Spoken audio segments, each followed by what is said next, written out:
La guía práctica a la presencia de Dios es una herramienta para enriquecer su relación con Dios. Solicite hoy su guía práctica gratuita.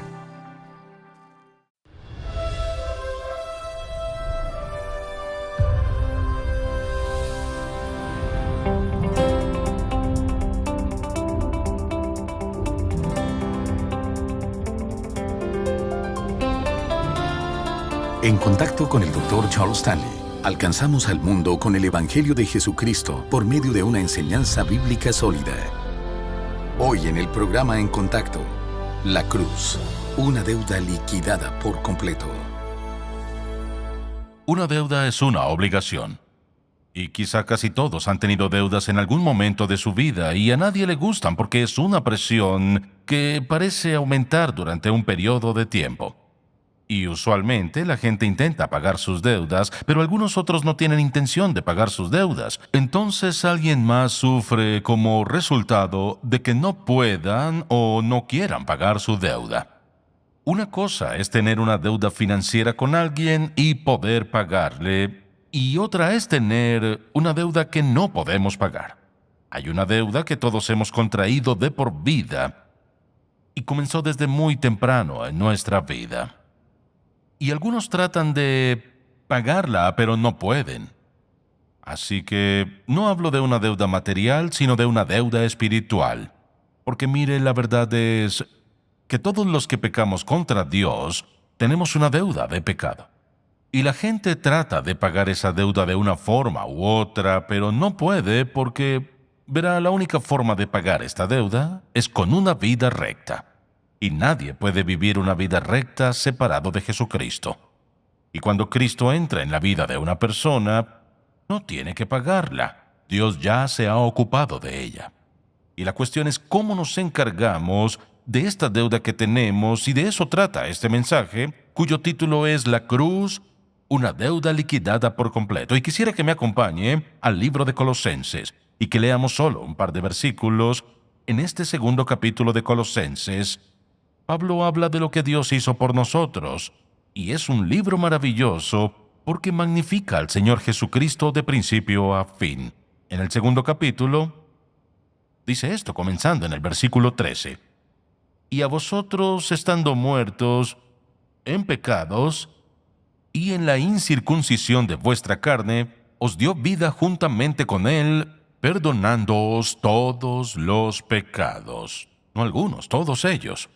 Anulando el acta de los decretos que había contra nosotros, que nos era contraria, quitándola de en medio y clavándola en la cruz.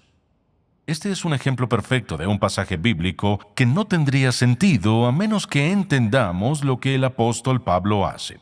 Lo que hace es presentar una imagen a estos colosenses para que entendieran con exactitud lo que pretendía cuando dijo en este versículo, anulando el acta de los decretos que había contra nosotros, que nos era contraria, quitándola de en medio y clavándola en la cruz. ¿Qué nos quería decir con eso? Esto es lo que el apóstol Pablo hace. Usa algo que es muy claro y evidente para la gente de ese tiempo en su significado y lo aplica de modo espiritual. Por ejemplo, cuando alguien incurría en una deuda que no podía pagar, lo que pasaba es que la persona a quien éste le debía escribía su deuda, indicando cuánto le debía o quizás solo ciertas cosas que le debía. Y la persona con la deuda debía firmar el documento.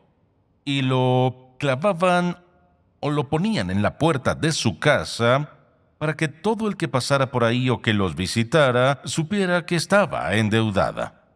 Por lo general lo ponían en papiro, y la tinta que usaban no se fijaba, más bien se quedaba en la superficie, y podía borrarse con una esponja, de tal forma que podía borrarse todo eso, y no habría ningún rastro de que había algo ahí o alguna vez lo hubo. O también, por otro lado, tenían otra forma de anular la deuda o indicar que estaba cancelada, y era clavando un clavo sobre ese certificado de deuda.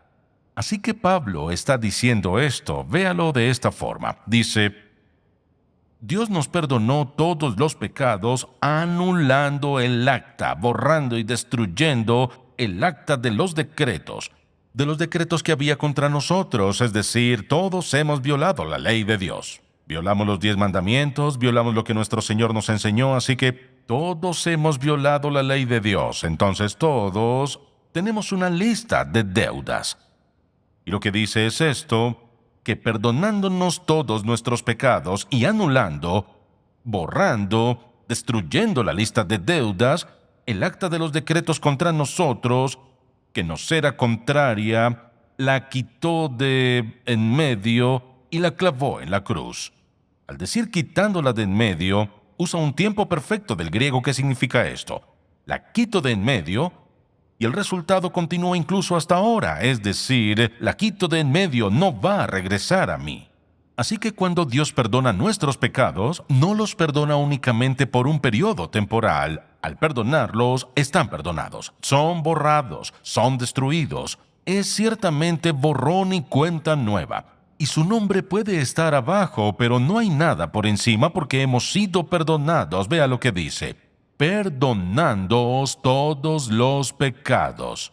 Bien, al decir clavándola en la cruz, aquí simplemente se refería a esto, que es exactamente lo que Dios ha hecho en nuestra vida a todos los que recibimos a Jesucristo como nuestro Salvador. ¿Qué ha hecho? Borró totalmente nuestra deuda. Nos separó de ella, nos libró de ella, la destruyó. Ya no está ahí. Ahora somos libres. ¿Qué hizo Él? La clavó en la cruz en la persona de Jesucristo. Con esta idea en mente, quisiera que veamos lo que el apóstol Pablo dice aquí, porque no creo que haya un tema en ningún lugar en toda la Biblia, ni en ningún otro lugar tan importante como el tema del que hablaremos. Porque si no entiende esto, nunca entenderá lo que Dios pretendía desde el principio. Si no lo entiende, nunca entenderá por qué y cómo Dios ha hecho lo que ha hecho. Ni entenderá por qué la gente aún trata de hacer lo mejor para ser salva y limpia de su pecado en vano.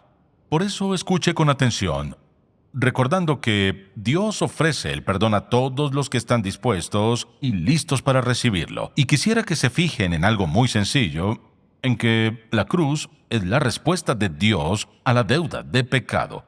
Todos incurrimos en esa deuda cuando pecamos contra Dios. Por tanto, pesaba un castigo sobre nosotros porque no podíamos pagarla. No hay forma de que alguien pueda volverse justo. Usted dirá, bueno, le diré algo. Digamos que cambio mi forma de vivir y de aquí en adelante, viviré una vida justa, voy a ser obediente a Dios, voy a hacer lo que Él dice. Le diré cómo sería eso. Suponga, por ejemplo, que tiene una tienda y yo entro y suponga que me da crédito. No uso la tarjeta de crédito, pero me vende a crédito. Y así pasan unos 3 o 4 meses y yo le sigo comprando y usted lo pone a mi cuenta y un día entro y digo, mire, ¿sabe qué? Me pasó algo bueno. A partir de este día pagaré solo en efectivo. Será en efectivo cada vez que pague, así que no se preocupe. A partir de ahora será efectivo. Está bien pagar en efectivo, si puedo, pero ¿qué pasará con esa deuda que aún tengo? Solo porque pagaré en efectivo a partir de hoy, eso no borra esa deuda. Primero, espiritualmente no puedo vivir una vida justa hasta que me solucione mi pasado. Por tanto, esa parte no funciona. Y todos hemos contraído una deuda. O pagamos la deuda de nuestro pecado o alguien más tendrá que hacerse cargo de ella. Así que lo que Pablo dice es esto: la cruz es la forma en que Dios se encarga de la deuda de la que ninguna persona, ni uno solo de nosotros podría encargarse porque somos incapaces de hacerlo. Bien, surge una pregunta. ¿Cuál fue el motivo principal de Dios al enviar al Señor Jesús en primer lugar? Tenía 2 motivos en mente. Si le pregunto cuál cree que es el primer motivo, tal vez no en ese orden, pero ¿cuál es uno de esos motivos que tenía Cristo? Es decir, ¿qué pudo motivarlo a enviar? ¿Qué motivó a Jesús a venir y al Padre a enviarlo a morir en la cruz? ¿Qué es lo primero que le viene a la mente? ¿Cuál fue el motivo? Vamos, ¿cuál fue? Amor, ¿no es cierto? Uno de sus motivos fue el amor, porque la Biblia dice en Juan 3:16, porque de tal manera amó Dios al mundo, recuerde, amó Dios al mundo que ha dado su Hijo unigénito para que todo aquel que en él cree no se pierda, mas tenga vida eterna. Lo entendemos, es un motivo claro. Pero hay un segundo motivo, mire, igual de importante. Dios no es simplemente un Dios de amor, aunque es un Dios de amor incondicional, sino también es un Dios de justicia, así como es un Dios de amor. No puede tener al verdadero Dios sin tener un Dios de justicia y de amor. Porque al pensar en quién es Dios y qué dice en su palabra, debemos preguntarnos, ¿quién es este Dios? Es un Dios de amor y es también un Dios de justicia. Mire, es la justicia de Dios. Es la justicia de Dios lo que hemos de afrontar. Y porque hemos pecado contra Dios y tenemos esta deuda por pagar, alguien dirá, bien, ¿por qué no solo puede borrarla? Porque es un Dios de justicia y además fue quien decretó que el pecado debe pagarse. Por tanto, quisiera mostrarle otro pasaje de la Biblia en unos momentos, y creo que estos dos pasajes juntos son dos de los más importantes en la Biblia respecto a lo que hace Dios en nuestra vida. Así que Dios estaba obligado por su naturaleza a hallar un modo de justificar, declarar inocente, anular su deuda de pecado y mi deuda de pecado, declarar que ya no somos culpables, hacernos limpios y justos a sus ojos y al mismo tiempo ser el Dios justo que sin duda es. ¿Cómo lo haría? Pues en este pasaje ciertamente nos da una pista de cómo lo hará.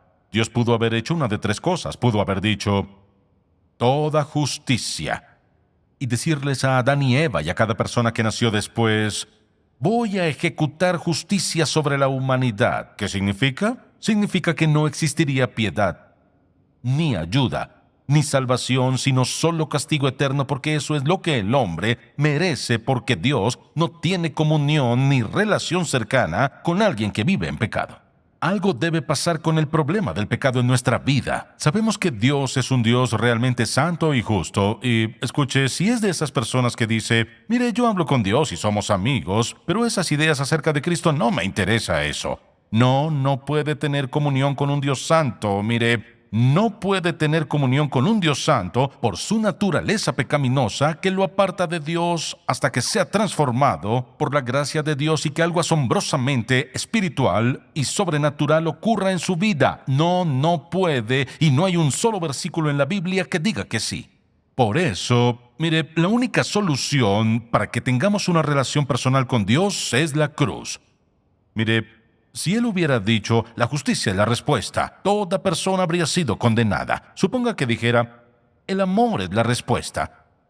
Eso habría significado que no habría ley moral, que una persona podría hacer lo que quisiera, cuando quisiera hacerlo, sin ley moral. Si no hay ley moral, tampoco hay castigo. ¿Y qué clase de mundo tendríamos si cualquiera pudiera hacer lo que quisiera? No habría ley moral, porque no hay castigo, y el mundo entero sería un lugar infernal para vivir si en su naturaleza pecaminosa cada uno pudiera hacer lo que quisiera y cuando quisiera, y no habría violación de la ley ni castigo alguno. Así que Dios no pudo haber escogido esa alternativa. No puede ser solo amor y no puede ser solo justicia. Entonces, ¿qué tenía que ser? Dios escogió lo único que podía hacer. ¿Y qué era eso? Él decidió sabiamente enviar al Señor Jesucristo, su Hijo unigénito, a este mundo sin pecado, perfecto, justo y santo, con el crucial propósito de poner la deuda de nuestro pecado sobre sí mismo y pagar esa deuda en su totalidad. Por tanto, de ese modo y solo de ese modo podía Dios, que es santo y justo, declarar que un pecador culpable es inocente y al mismo tiempo seguir siendo justo. Quisiera que me acompañe a Romanos capítulo 3. Romanos capítulo 3 es un pasaje muy importante en la Biblia, porque aquí Pablo explica esta verdad. Escuche lo que dice. Capítulo 3 y versículo 23. Pablo dice, por cuanto todos pecaron y están destituidos de la gloria de Dios, todos hemos tenido un problema con la deuda del pecado.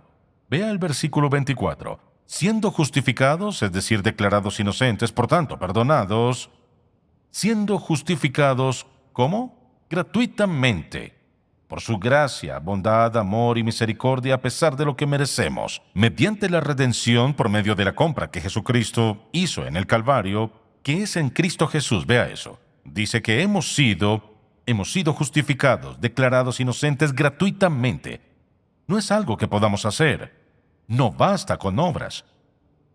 Ni basta con dar. Ni basta con orar. Dice, justificados gratuitamente. Esto es algo que Dios nos da, dice, por su gracia, motivado por su amor, por la obra de Jesucristo en la cruz. Así es su redención. Escuche, vea esto.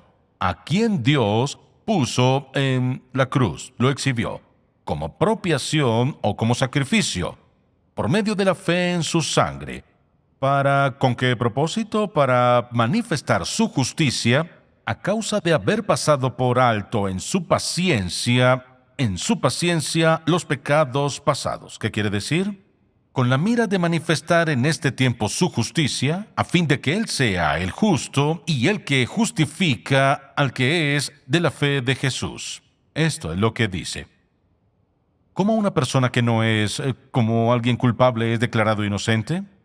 Dice que de esta forma, mediante el derramamiento de la sangre de Jesucristo en su crucifixión. Dice que de esa forma, Dios demuestra su justicia. Por ejemplo, si Dios dijera, eso es lo que dije, pero esto es lo que haré. Nunca podríamos confiar totalmente en una promesa de Dios o en la oración, porque si alguna vez violara su propia ley, su veracidad estaría en duda. Si alguna vez violara sus propios principios, entonces sus caminos estarían en duda. Por tanto, esto es lo que dice, para que Dios demuestre que sí es un Dios justo. Dice, en la paciencia de Dios, en su paciencia, Él pasó, vea esto ahora, pasó por alto los pecados pasados. Esto no significa que Dios dejará pasar nuestros pecados, escuche, antes de ser salvos y a partir de ese momento. Es otra historia. Dios no puede ignorar el pecado. No ignora el pecado. No hay un solo versículo que diga que lo ignora. Él dice, lo que dice es que cuando Dios lo pasó por alto, ¿qué significa eso? Significa esto. Por ejemplo, en el Antiguo Testamento, cuando alguien pecaba, se le pedía que trajera un cordero y lo degollaba y derramaba su sangre. ¿Bien? ¿Significa eso que el derramamiento de esa sangre de ese animal les traía el perdón de los pecados? No lo hacía. Ese era un simbolismo. Esa era la imagen que Dios, escuche, grabó en la mente de esos hebreos. Porque esa sangre no hacía nada por la persona. ¿Recibían el perdón? Sí, pero ¿con base en qué?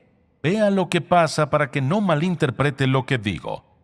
Dios perdonó a cada santo del Antiguo Testamento que vino a Él. Les perdonó sus pecados a crédito. ¿Lo entendió? A crédito. No había tarjetas, pero fue a crédito. ¿Cómo puede Dios perdonar a crédito? Aquí está la razón. Porque miles de años antes, Dios los perdonó no con base en lo que hicieron, sino con base en lo que el Hijo de Dios haría en el futuro. Y debido a que Dios ve todo el tiempo de esta forma, por tanto, Dios no está restringido a aquí o allá, sino que Dios ve de principio a fin. Por tanto, cuando veía a los santos del Antiguo Testamento pecar contra Él, ¿qué hacía? Sabía que aquí está la cruz. Y la cruz estuvo ahí siempre en la mente de Dios. Lo que Dios sabía al perdonar su pecado cuando obedecían en el sacrificio de un animal es que ese perdón no se basaba en ese acto, sino se basaba en lo que Jesucristo haría en el futuro. Eso es muy importante. Y cuando lleguemos a la crucifixión de Cristo en un momento, comprenderán por qué es tan importante. Por eso dijo, Dios pasó por alto. ¿A qué se refería? No quiere decir, no significa que ignoró sus pecados. No solo los borró diciendo, están en el pasado, sino que Él se contuvo y dejó, escuché, todo el castigo y la culpabilidad en suspenso hasta que Jesucristo viniera. Eso es lo que dice. Ahora dice que para manifestar su justicia, en su paciencia, Dios pasó por alto los pecados pasados con la mira de manifestar en este tiempo su justicia a fin de que Él sea el justo y el que justifica al que es de la fe de Jesús. Escuche bien, es la única forma posible. Y nadie puede responder a esta pregunta de otra forma. ¿Cómo podría Dios, que es perfecto, santo y justo, justificar, declarar inocente y borrar el pecado del que es pecador, malvado y vil, Cuando la ley de Dios dice, el alma que pecare morirá, ¿cómo puede hacerlo y seguir siendo un Dios justo? El Padre, el apóstol Pablo dice que solo hay una forma, y es mediante la crucifixión. La muerte expiatoria significa el pago de Cristo con su muerte. Él pagó por su pecado y mi pecado en la cruz del Calvario. En un solo acto, nuestra deuda de pecado fue borrada para todos los que lo aceptamos como pago y recibimos al Señor Jesús como nuestro Salvador. De eso se trata la cruz.